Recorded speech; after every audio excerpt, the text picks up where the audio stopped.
Sir Sukma में जो ये 4 दिन का इवेंट है इसमें आप आए हैं तो किस तरह का माहौल आप देख रहे हैं यहाँ पे? बहुत ही ऊर्जा, खूबसूरती और जो कैंपस के अंदर खास करके वीसी साहब अमित आर्य साहब से अभी हम बात कर भी रहे थे, उनका जो जोश है, स्टूडेंट्स का जो जोश है, इस पूरी फैकल्टी का जो जोश है, इस पूरे इवेंट को लेके और इसके सुकमा के फ्यूचर को लेके, उसको देख के बहुत अच्छा लग रहा है। कितना बड़ा इंस्टीट्यूट है जिसमें बहुत सारे कोर्सेज़ हैं और जो मैं पर्सनली जिस बात को बड़ा अप्रिशिएट करता हूँ कि जो कोर्सेज़ हैं वो पार्ट टाइम कोर्सेज़ नहीं है, बड़े कोर्सेज़ हैं। 3-3, 4-4 साल की पूरी एक जर्नी होगी सभी स्टूडेंट्स की।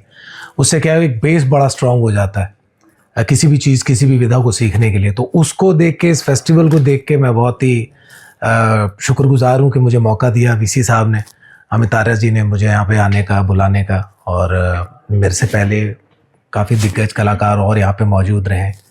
तो बहुत ही एक्साइटेड और बहुत ही अच्छा एक्सपीरियंस है सो फार।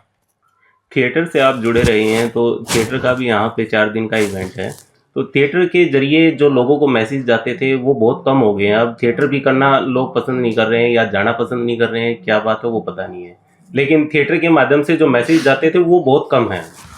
हाँ नहीं, बहुत अच्छा सवाल है, ये वाजिब सवाल है। और मुझे ऐसा लगता है कि हर दौर में नाटक एक ऐसा मीडियम था, बिफोर सिनेमा, टीवी, व्हाटएवर, जो एक कम्युनिटी वॉच के लिए था, जिसमें सामाजिक जो बातें हैं, सामाजिक जो प्रॉब्लम्स हैं, जो अच्छाइयाँ हैं और जो देश की एकजुटता के लिए जो बातें होती थी, वो सब हम लोग सेलिब्रेट करते थे, उन्हें देखते थे। और एक ऐसा पॉइंट बन जाता था जो शुरू से रामलीला के टाइम से हम देखते आए हैं। तो थिएटर का बड़ा अहम योगदान रहा है उसमें और वो हमेशा रहेगा। लेकिन हाँ, अभी मुझे थोड़ा सा अफसोस होता है कि नई बात क्यों नहीं कही जा रही है, क्योंकि थिएटर तो इसी के लिए जाना जाता है ना। और ऐसा नहीं है कि देखने वाले कम हुए हैं, देखने वाले बड़े हैं, लेकिन उनकी जो रुचि है वो कुछ एक तरह के नाटकों के लिए बड़ी है शायद, जो कि ठीक है, सबकी अपनी अपनी चॉइस है। लेकिन मुझे ऐसा लगता है कि और सामाजिक बातें, आज की बातें जो आज के परिवेश में बहुत ज़रूरी हैं कहनी और लोगों तक पहुंचनी चाहिए, वो किसी भी एरिया ऑफ सोसाइटी हो, एरिया ऑफ वर्क हो, वो उस पे नाटक बनने चाहिए, लोगों को देखने चाहिए। और ये रिस्क, अगर लोगों को ये लगता है कि यार कॉमेडी नाटक करके बात ख़त्म कर दो, हंसा के लोगों को बात ख़त्म कर दो, कोई ज़रूरी मुद्दा कहने की ज़रूरत नहीं है, तो वो ठीक नहीं होगा। नए डायरेक्टर्स को भी कोशिश करनी चाहिए। मैं अभी भी थिएटर करता हूँ, मेरी अभी भी यही चॉइस है कि अब मैं रिपीटेड जो नाटक होते आ रहे हैं वो ना करके आज की बात करूँ, आज का कोई मुद्दा है उसको ऑडियंस के सामने लेकर आऊँ। तो वो होना चाहिए और ऑडियंस डेफिनेटली इंजॉय करेगी। आप बस अपना मुद्दा क्लियर करें कि आप इस तरह की बात को लेके आगे बढ़ रहे हैं, मैं ये नाटक करना चाह रहा हूँ और ये कहानी मैं कहना चाहता हूँ, तो ऑडियंस भी जुड़ेगी। अभी तो इतना अच्छा मौका है जब आप अपनी चीज़ें मोबाइल के माध्यम से इंफॉर्मेशन जो है बहुत अच्छे से पास कर सकते हैं। हमारे टाइम में हमें पोस्टर लगाने पड़ते थे, वो भी कई जगह लगते थे, कई जगह से फट जाते थे, एक ही जगह पे स्टैंड ही लगता था। तो अब आप मोबाइल से सोशल मीडिया के तहत अपनी बात पहुंचा सकते हैं। तो ज़रूर कहें, चाहे वो बात पॉलिटिकल हो, चाहे वो इमोशंस की बात हो, चाहे वो फैमिली ड्रामाज हो, जो भी सब कुछ इस वक्त हो रहा है वो बहुत ज़रूरी है उस पर बात करना। तो शायद कहानी में नया रंग आएगा। थिएटर के जो कलाकार हैं उनके लिए सर्वाइवल बहुत मुश्किल है आज के दिन। हालांकि ओटीटीज और फिल्मों ने एक बड़ा रूप लिया है जी, लेकिन सर्वाइवल उनके लिए बहुत मुश्किल है, जो खासकर थिएटर में लोग हैं। तो वो कैसे देखते हैं आप उसको? हाँ, वो एक बड़ा अहम मुद्दा भी रहा है और एक सवाल भी रहा है हमेशा से। वो ऐसा नहीं है कि पिछले वक्तों में वो अच्छा था अब ख़राब है, या आज अच्छा है तो कल ख़राब नहीं होगा। तो ये तो फाइट शुरू से ही रही है और ये काम तो दीवानों का है, जो मुझे समझ में आया अपनी जर्नी के माध्यम से, या जो मैंने अपने से बड़ों को देखा है जिस तरह से वो जूझे हैं। तो ये तो दीवानों का मेला है, तो उतनी दीवानगी तो किसी चीज़ के प्रति चाहिए। अगर आपको चाहत है कुछ पाने की तो उतना सेक्रीफाइस तो करना पड़ेगा। हाँ, कोशिशें ज़रूर रहनी चाहिए कि नाटक के जो फेस्टिवल्स होते हैं, थिएटर फेस्टिवल्स होते हैं, जैसा कि आज यहाँ हो रहा है, इस तरह के फेस्टिवल्स बढ़े, क्योंकि एक आदमी के लिए पर्सनली, एक ग्रुप के लिए पर्सनली बड़ा मुश्किल हो जाता है एक नाटक खड़ा करना। आज ऑडिटोरियम्स के रेट बहुत बढ़ गए हैं, और भी जो टेक्निकलिटीज़ हैं उनको जुटाने के लिए बहुत पैसा चाहिए, और थिएटर के लिए रिहर्सल स्पेस चाहिए, उनके रेट्स बढ़ते जा रहे हैं। एक्टर्स को हमेशा से पता नहीं क्यों साइडलाइन करके रखा है। हमने भी वो गलतियां करी हैं, हम भी उस गलतियों का पार्ट रहे हैं।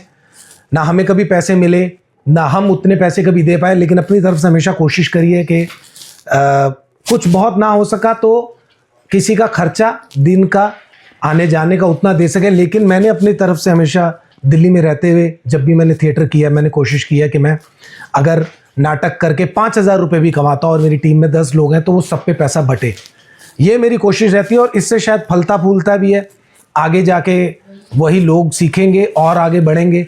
तो पैसे का एक अभाव शुरू से रहा है, लेकिन उसको हम कमज़ोरी मानकर ना करें तो वो हो नहीं सकता। जैसा कि मैंने शुरू में भी कहा, वो तो एक पागलपन की कहानी है। ये वो कहते हैं ना, जो घर फूको आपनो चले हमारे साथ, वो वाली ये बात है कि आप करें, छोड़ दें, क्योंकि बाद में शायद अच्छे रिजल्ट आ सकते हैं। माँ हमेशा कहती थी पढ़ ले, अभी पढ़ लेगा तो अच्छा जीवन मिलेगा तुझे बाद में। तो मुझे आज एहसास होता है मैंने जो स्ट्रगल अपने शुरुआती थिएटर दिनों में करी है, जिस तरह से बिना पैसे के जेब में सड़कों पर भूखे रह के चाय पे गुजारा करके काम किया। अब चेंज हो रही हैं चीज़ें, कुछ बड़े प्रोडक्शन हाउसेज आए हैं, कुछ बड़े प्लेज हो रहे हैं जहाँ पे वो लोगों को अच्छा पे भी करते हैं, लेकिन पता नहीं क्यों वो हमेशा हमें कम ही लगा है और लगता रहेगा। कि हम एक्सपेक्ट करें कि लाखों करोड़ों रुपए कमाएं, वो नहीं है शायद। जो ट्रेंड आर्टिस्ट है थिएटर में, वो लगभग कमर्शियल की ओर चले जाते हैं। हालांकि वो कमिट करते हैं कि हम थिएटर चलाएंगे, जी जी जी, लेकिन जो अनट्रेंड आर्टिस्ट है इंडिया में, ज्यादातर वो आपको थिएटर करते हुए मिलेंगे जी। ये इस चीज को आप कैसे देखते हैं? क्योंकि थिएटर जो चला रहे हैं वो अनट्रेंड है सारे। लगभग जो ट्रेंड एनएसडी वगैरह से जितने भी पास आउट हैं वो कमर्शियल काम की तरफ ज्यादा है। देखिए, वो है तो कड़वी सच्चाई, क्योंकि हम सब ने सपना तो वो ही देखा है ना, पॉपुलैरिटी का, और जहाँ पैसा होगा। तो जिसने अपना समय दिया है उस जगह को, कैसे भी गुजारा है उसको, जैसे भी वक्त को निकाला है, उसको एक मौका मिलता है अपनी लाइफ में। क्योंकि लाइफ स्पैन चाहे बहुत बड़ा, लेकिन मौके आपके पास उतने ही है, गिनती के 10 साल 5 साल जो आपके ग्लोरियस 5 साल 10 साल 15 साल रहेंगे। हालांकि ये इतनी कमाल की जगह है जो फिल्म इंडस्ट्री है कि इसमें आप कितने बूढ़े हो जाएं, कितना कभी आप आउट नहीं हो सकते, क्योंकि वो आपको इतना कुछ दे देती है कि आप कभी भी, आप 10 में शुरुआत करें, 10 साल में, 20 में करें, 30 में करें, 50 में करें, 60 में करें, एक मौका है। तो वो कमर्शियल की तरफ जाने का सिर्फ और सिर्फ एक यही होता है कि एक तो मुश्किल से चीज़ें बनती हैं यहाँ पे, और जब वो मौका आता है तो कोई वो गंवाना नहीं चाहता। लेकिन अभी भी ऐसे ग्रुप्स हैं जो कमर्शलाइज होने के बावजूद भी अपने ग्रुप्स को चला रहे हैं, लोगों को मौका दे रहे हैं। मैं खुद उसकी रिस्पॉन्सिबिलिटी लेता हूँ एज ए थिएटर आर्टिस्ट कि आज मैं फिल्म्स कर रहा हूँ, OTT प्लेटफॉर्म पे सीरीज़ कर रहा हूँ, लेकिन आई मेक श्योर कि मैं कभी भी साल में एक बार मौका मिले तो मैं कम से कम 20 से 25 लोगों को अपने साथ ऐसे नाटक में जोड़ूँ जहाँ पे मैं उनके साथ काम करूँ, पैसा जो आए वो उनके साथ बांटूँ और उन्हें एक मुहैया करा सकूँ। उसके बाद उनकी चॉइस है, वो उससे क्या सीख के आगे उस चीज़ को कैसे बढ़ाते हैं। तो किसी पे हम उसका ठीकरा नहीं फोड़ सकते या किसी को उसके लिए ब्लेम नहीं कर सकते कि अनट्रेंड लोग ग्रुप चला रहे हैं, क्योंकि आज जो अनट्रेंड है वो सीखते, गलतियां करते, जीतते, एक ना एक दिन ट्रेंड हो ही जाएगा। बस वही है कि वो कितनी डेडिकेटेडली काम करता है, कितनी मेहनत से उसको देखता है, और ये फैसला करता है कि मुझे एक एवरेज आदमी बन के नहीं रहना है, या एवरेज जैसे कि चलो अब मैं आया था, अब मुझे एक्टिंग करनी है, मैं और कोई काम नहीं कर रहा तो मैं करता चलूँ। आप ये मान के चले कि मुझे आना है और छाना है, तो कोई भी अपनी बात को बड़े खूबसूरती से ला सकता है, अपने हालातों को बदल सकता है। एक जो बड़ी बात इसमें थिएटर्स में है, वहाँ दर्शक गायब हैं। हालांकि आप सिनेमाघरों में भी देखोगे तो वहाँ भी गायब है, थिएटर में भी गायब जी है। जी। लेकिन सिनेमाघर में पहुँच जाते हैं जो सुपरहिट होती है, लेकिन थिएटर्स में बड़ा मुश्किल है। तो आज के समय को आप कैसे देखते हैं थिएटर के? ये एक दर्द है, लेकिन पता नहीं क्यों अभी मुझे ऐसा एहसास हो रहा है कि थिएटर का, क्योंकि फिल्म्स का जिस तरह से अभी रुझान बढ़ा है लोगों में ना, अब एकदम से विस्फोट हुआ है। बहुत सारे लोग आ रहे हैं, एक्टिंग की तरफ उनका रुझान हो रहा है, थिएटर की तरफ या फिल्मों की तरफ जो रुझान बढ़ रहा है पॉपुलैरिटी के चलते। तो उससे थिएटर्स में बाढ़ तो आई है सीखने वालों की, लेकिन वो क्या करते हैं, वो बहुत जल्दी 2 महीने का कैप्सूल कोर्स करके बॉम्बे भागते हैं कि हम जाएंगे, मुंबई जाएंगे और हीरो बनेंगे या जो भी करेंगे, डायरेक्टर बन जाएंगे।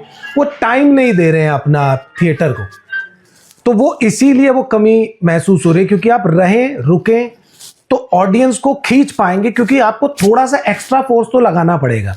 फिल्मों की तरह नहीं है कि आप ट्रेलर लॉन्च कर रहे हैं या बड़े बड़े इवेंट्स कर रहे हैं जस्ट टू अनाउंस कि आप आ रहे हैं। हमने कुछ चीज़ें शुरू करी थी अपने टाइम में, मैं बड़ा लकी रहा उस मामले में। चीज़ों को आपको कन्वर्ट भी करना पड़ेगा। थिएटर को अगर पुराने ढर्रे से आप चलाएंगे कि आपने एक बोर्ड लगा दिया और लोगों को बुला दिया, ऐसा हो जाए, या आपके परिवार के 4 लोग आ गए, तो ऐसा नहीं होगा। आपको नया तरीका ढूंढना पड़ेगा और सोशल मीडिया एक बहुत बड़ा रोल प्ले कर रहा है।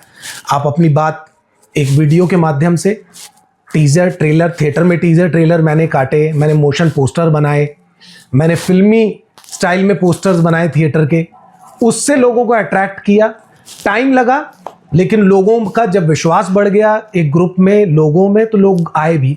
अभी नदारद है ऑडियंस, लेकिन फिर भी मुझे ऐसा लगता है कि लोगों की रुचि तो बढ़ रही है। लेकिन इसमें मैं ये भी चाहूँगा गवर्नमेंट ज़रूर बढ़ चढ़ के आगे आए और वो थिएटर फेस्टिवल्स को बहुत ज़्यादा प्रमोट करें। जो पहले ग्रांट्स होती थी, जो पहले फेस्टिवल्स होते थे बहुत सारे दिल्ली में, क्योंकि मैं वहाँ पे मैंने बहुत ज़्यादा वक्त बिताया थिएटर में, तो वहाँ पे पहले बहुत सारे फेस्टिवल्स होते थे, उनकी मात्रा घटी है। अगर वो दोबारा से शुरू हो जाए तो एक बहुत अच्छा रिस्पॉन्स हमें देखने को मिल सकता है। क्योंकि टिकट का प्राइस है, अगर आप देखें तो बहुत ऐसे नाटक हो रहे हैं जहाँ पे 2-2 हज़ार, 5-5, 10-10 हज़ार की टिकट्स भी बिक रही हैं। दिल्ली में ऐसे नाटक हो रहे हैं बड़े बड़े, जिनमें जिन्होंने आपने जैसा कहा कमर्शियल एक्टर्स परफॉर्म कर रहे हैं। मुंबई में बहुत बड़े बड़े प्लेज होते हैं जहाँ की टिकटें हैं। NMACC में बहुत प्ले होते हैं, जैसे मुगल आजम एक एग्जाम्पल है फिरोजाबाद साहब का, तो उसकी टिकट लेके जाते हैं लोग देखने, उसको एंजॉय करने। तो यही बात है कि आप किस तरह से अपनी चीज़ को बेचते हैं, वो बेच पाना, लोगों तक पहुंच पाना, आप जब कर लेंगे तो आप कमा भी लेंगे। थोड़ा वक्त लगेगा, that's one very sure thing. सांस्कृतिक कार्यक्रम तो बहुत बढ़ जाने चाहिए थे, कम होने का इसका क्या कारण मानते हैं आप? अब हाल के वर्षों में कह रहे हैं कि कम हो गए हैं सर जो सांस्कृतिक कार्यक्रम होते थे। माफ़ी चाहता हूँ, लेकिन मुझे ऐसा लगता है हमारा ध्यान बहुत ज़्यादा और चीज़ों में बट गया है। हमने चीज़ों को बहुत ज़्यादा ब्लैक एंड वाइट देखना शुरू कर दिया है, या फिर मैं ये कहूँगा कि हम और चीज़ों में ज़्यादा व्यस्त हो गए हैं। हमने एक माध्यम को बिल्कुल काट दिया है।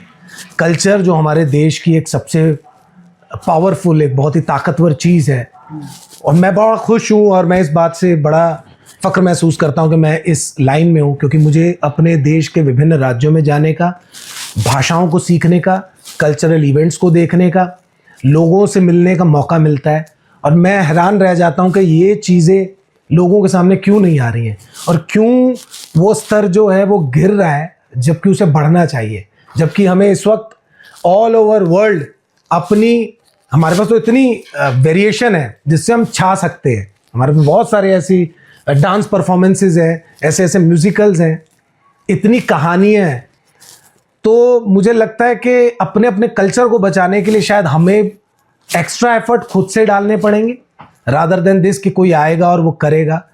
बाकी उसके कारण बहुत सारे हैं। जैसा कि मैंने कहा कि हम बहुत ज़्यादा कमर्शलाइज हो गए हैं, चीज़ों को हम बहुत एक तरह से देखते हैं। जब उसको करने वाले, सिखाने वाले भी थोड़ा सा पीछे हट जाएंगे, अगर उसमें से उनको कुछ नहीं मिलेगा तो मुश्किलात आती हैं। और अगर उन्हें सपोर्ट मिल जाए, चाहे वो ग्रांट्स के तौर पे हो, चाहे वो ऑडियंस की रुचि के तौर पे हो।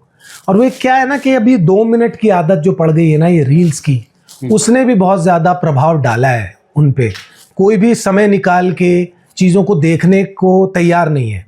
हम सिर्फ फ़ोटो खींचने जितना हमारा वो रह गया कि मैंने फ़ोटो खींची, इवेंट पे पहुंचा, मैंने रील बना ली, 2 मिनट की मैं गया था, चाहे वो मंदिरों के बाहर हो, चाहे वो किसी मॉन्यूमेंट के बाहर हो, किसी भी जगह हो, चाहे वो बाथरूम में जाते वक्त हो, खाना खाते वक्त हो।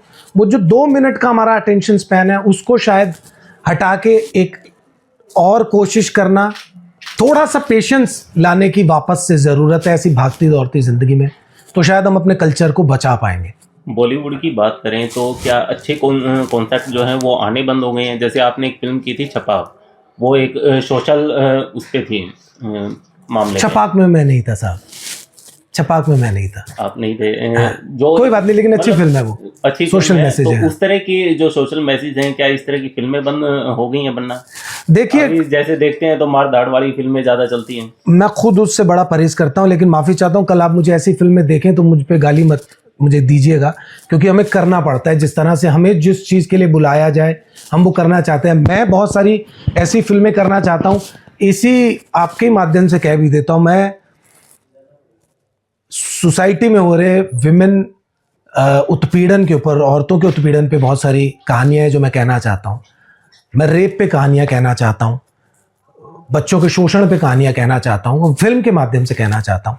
कल्चर की आपने बात करी थी, अपने कल्चर हेरिटेज को बचाने के लिए मेरे पास कहानियाँ हैं, जो परंपराएं थी हमारे यहाँ पर, उनको बचाने के लिए मैं बहुत कहानियाँ कहना चाहता हूँ। लेकिन गलती ऑडियंस की भी नहीं है, लेकिन मेकर्स का भी ऐसा हो गया कि वो एक ही तरह की चीज़ जब हिट हो जाती है ना तो सभी वो करने लग जाते हैं। वो जो भेड़ चाल का हिस्सा हम बन गए हैं, उससे हमें बचने की बहुत ज़रूरत है। हर कोई मार धाड़ खून खराबा नहीं देखना चाहता है। मेरी अभी आगामी फिल्म है ना जाने कौन आ गया, जो 6 मार्च को रिलीज़ होने वाली है। सिनेमाघरों में वो देखने आप ज़रूर जाइएगा। हमने कोशिश करी है आज के वक्त में ह्यूमन इमोशंस के ऊपर, और जो फैमिली में प्यार का जो एक एंगल है, पति पत्नी के रिश्ते का जो एक वैल्यू है, उसके ऊपर एक वो फिल्म है। तो हम उस तरह के जो आज जो बहुत ज़रूरत है जिन चीज़ों की सुनने की, जहाँ से हम अपनी सीख लेके अपनी गलतियों को सुधार सकते हैं, बचा सकते हैं, उन पे बात करें। कल्चरल के जो माध्यम से बहुत सारी ऐसी कहानियाँ जो हमारे जैसे कंतारा एक फिल्म आई थी, उसमें बहुत अच्छे से दिखाने की कोशिश की है। उस तरह की फिल्में बन रही हैं, लेकिन उनकी मात्रा उनकी वो कम है। बट आई एम श्योर जब इंटेंशन सही होगी, फिल्म को लोग, अच्छे लोग, बड़े लोग बैक करेंगे तो वो बनेंगी भी और लोग उन्हें देखेंगे भी। अच्छा, फिल्मों का जो इम्पैक्ट है वो दर्शकों पे काफ़ी पड़ता है। तो जैसे सस्पेंस वाली फिल्में बनती हैं, जैसे दृश्यम आई थी, एक सस्पेंस छोड़ के गई थी। इसी तरह से क्राइम पेट्रोल जो सीरियल है वो है, CID है, तो क्राइम करने के अलग अलग तरीके उसमें दिखाए जाते हैं, तो उनका इम्पैक्ट भी लोगों पर पड़ता है और उसी तरह से क्राइम भी बढ़ रहा है। लेकिन वो अवेयरनेस भी तो हो सकती है। हमने उसको देख लिया कि क्राइम कैसे होता है, लेकिन हम वहीं से अवेयर भी हो गए हैं कि ऐसे क्राइम होता है, हमें कैसे बचना है। उसमें माध्यम सिर्फ ये नहीं है कि ये कर सकते हो आप, उसमें बताने का मकसद ये है कि ये हो रहा है, हमें क्या नहीं करना है और इसके अंजाम क्या होते हैं, उसको समझना ज़रूरी है। दिखाने वाले से ज़्यादा ऑडियंस को भी उतना अवेयर होना है कि हमें क्या सीखना है, क्या हम ले रहे हैं इससे। आई एम प्रीटी श्योर, जैसा कि आप कह रहे हैं, उसका प्रभाव ज़रूर पड़ता है बच्चों पे, लोगों की आम जिंदगियों में। लेकिन इसको आप दूसरे तरीके से देखें तो हम उससे अवेयर हो सकते हैं, उससे बच सकते हैं कि हम क्या उसका हश्र हुआ है, उससे क्या हम सीख सकते हैं। तो मुझे ऐसा लगता है वो तो बेसिकली एक मिरर है सोसाइटी में हो रही किसी चीज़ का, कि ये सोसाइटी में हो रहा है, ये ऐसा केस था, इसमें ये हुआ था और ये इसका परिणाम निकला है। अब आपके ऊपर है, आप उसको कैसे लेते हैं, आप उससे बचना प्रेफर करते हैं, आप उसमें लिप्त होना प्रेफर करते हैं। इसका तो कोई वो ऐसा हमने डिस्क्लेमर दिया नहीं है कि हम ये सिखाना चाह रहे हैं, मुझे ऐसा लगता है।